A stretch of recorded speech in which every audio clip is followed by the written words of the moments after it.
حق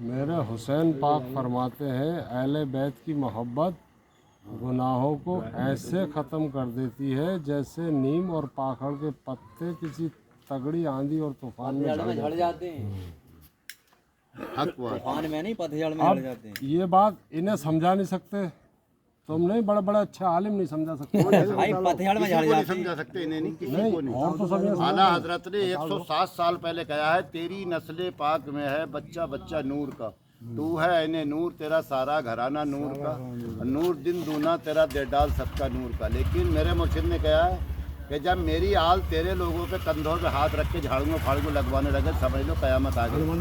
میرے مرشد نے فرمایا جو میری چال میں نہیں وہ میری آل میں نہیں۔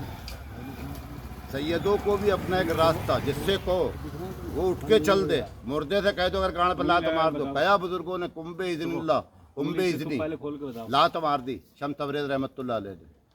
کیا ایک بادشاہ کا لڑکا ختم ہو گیا، اس نے تمام مولانے جتنے چور بیٹھے ہیں سب پکڑ لیے، پھر فتوے لگیں گے ہم پہ۔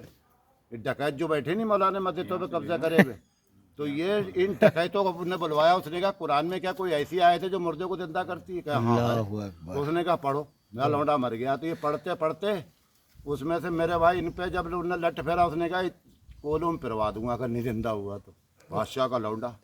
تو لاش پھولنے لگی، 2 ایک دن ہو گئے کہیں اس مسئلے میں، تو تیری جیسے چالاک لوگ تھے عالم جیسے، بولے یار ہمارے اور رہ گئے ہیں پیر لوگ، تو یہ محمد میاں جیسے ارشد میاں کا ہم لا رہے ہیں بلا کے، کہا کہ ایک بندہ ہمارا کن رہ گیا ہو جائے گا زندہ۔ پھر رات میں انہوں نے کہا جان بچی تو لاکھوں بھاگ جنگل میں بھاگ رہے تھے، تو شمس تبریز رحمۃ اللہ علیہ بھوت دھونے لگا، تو آگے دیکھی وہاں پہنچ گیا لوگ اور کہا سرکار، تو آپ نے کہا کیا یہ بات جھوٹ ہے قرآن میں ایسی آیت نہیں؟ کہا ہے تو پڑھے کو، تو آپ نے کہا رکو ہمارے ساتھ ہم چلیں گے۔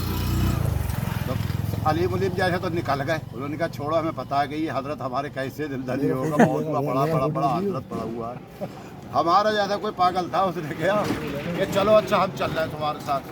تو انہوں نے جا کے سن قرآن شاہد ہے بغیر اللہ کے ایک پتہ نہیں ہل سکتا حکم کے، لیکن ہلایا ہے اللہ والوں نے، کیونکہ اللہ ادھر کہہ رہا ہے میں سچوں کے کان اور زبان بن جاتا ہوں۔ اہدنا الصراط المستقیم، چلا وہ سیدھا راستہ، اور انمتا علیہم غیر المغضوب علیہم ولا الضالین، بچا ان سے جن پہ تیرا غضب نازل ہوا، اور کر دے کن کے ساتھ؟ سچوں کے ساتھ۔ ہاں انعام آیا، تو انعام والے بندوں کون تھے؟ تو شمس تبریز رحمۃ اللہ علیہ، آپ نے پڑھا جا کے وہاں قرآن سے ثابت ہے، کمبے اذن اللہ، اٹھ اللہ کے حکم سے، نہیں اٹھا تو آپ نے پھر لات مار دی، کہا کمبے اذنی میرے حکم سے اٹھ گیا، بات کرا دو، تو اٹھ کے کھڑا ہو گیا۔ تو انہیں چوروں نے پکڑ کے میرے بھائی کہا کہ فتویٰ اللہ سے بڑے ہو گئے، تو انہوں نے ان کی کھال نکلوا دی۔ کیا شمس تبریز کے کیا فتویٰ ہے؟ تو ان کا کھال نکلوا دو، ان پہ فتویٰ جنہیں بچایا نہیں، نیت پیر جاتے اسی ٹائم پہ تھی مسجدیں آزاد ہوتی۔ امام رضا کا یہ تھوڑی ہے، 107 سال پہلے آپ نے کہا تیرا کھائیں تیری غلاموں سے الجھے، نمازیں پڑھیں اور اماموں سے الجھے، عجب ہیں یہ منکر کھا کے گھرانے والے، مگر رہے گا یوں ہی ان کا چرچا رہے گا، پڑے خاک ہو جائے جل جانے والے۔ دیکھ پوری بدیش سے نہیں، دنیا میں اتنی بھیڑ ہے، اعلیٰ حضرت کے عرس میں پاگل ہو جائے گا، دیکھ پاگل بھیا پوری بریلی کرم بند ہے۔ وہ ہے تو جسے یہ نوازتے ہیں۔ تو نوری شاہ رحمۃ اللہ علیہ کا امام رضا خان بھی غلام ہے، اپنے نہیں ہے، دماغ ہے، اس کو دماغ کہتے ہیں، دماغ۔ غلامی کا ثبوت دیا۔ 100 لوگ سامنے ہوتے ہیں اور ان کی